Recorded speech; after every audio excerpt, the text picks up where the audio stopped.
what ways does RoadMap strengthen movements? That's a great question. I think that RoadMap's role has always been to flank, accompany, be in solidarity with movement organizations and leaders. And I think that right now, in the conditions that we're facing and have been facing, with increased, emboldened, historically rooted white nationalism, right-wing attacks,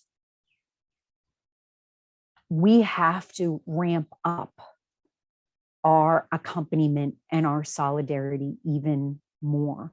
You know, everything from climate change to emboldened, historically rooted white nationalism to what's happening with Roe v. Wade, which we know is about Roe, but also about dismantling privacy on all of our issues, you know, all of our civil and human rights issues.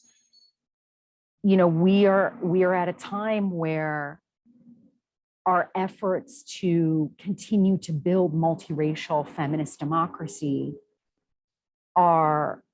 continue to be, you know, under threat. And so I do think that this continues to be a very serious time for movements. These are intersecting, as we call them at RoadMap, multiple intersecting storm systems, conditions that are operating simultaneously.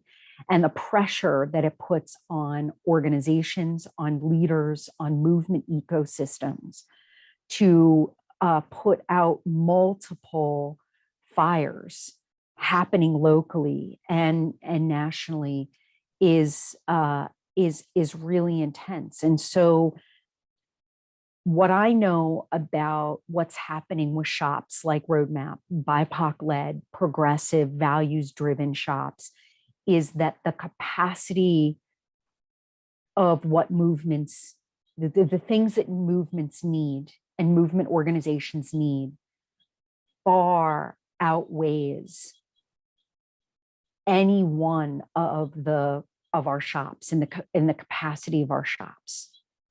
And I'm speaking to capacity builders, you know, BIPOC-led shops, progressive shops all over the movement.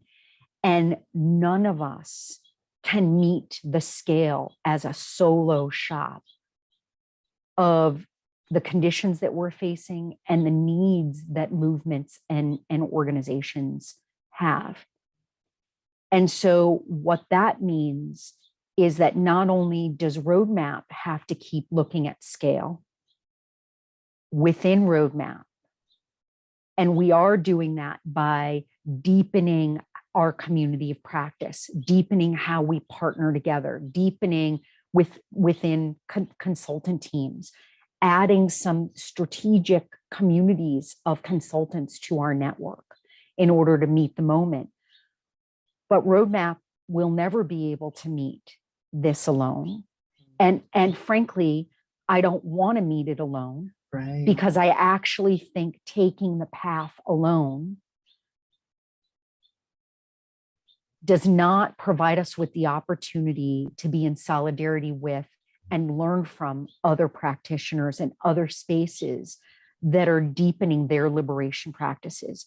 So not only do I think our role is to deepen within RoadMap, but it's about partnering with and coming to scale with other BIPOC-led capacity building shops and developing the resources for us to work more intentionally and strategically together. And capacity building has not been, well, first of all, BIPOC-led, progressive, values-driven, liberation-rooted capacity building has never been resourced at the level that more mainstream capacity building has been resourced. In addition, capacity building has not been set up for collaboration and to create architecture that allows for collaboration.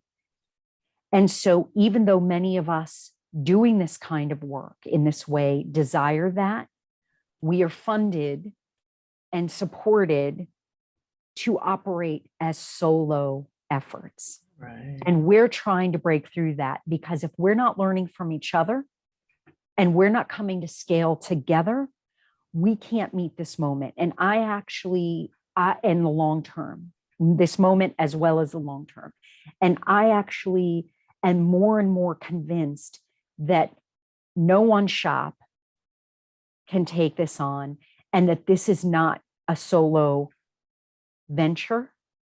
This is a movement building and organizing project, an architectural project that must be undertaken in order for our movements to get the best of what BIPOC-led, liberation-led capacity and movement building has to offer. Yes. In full agreement.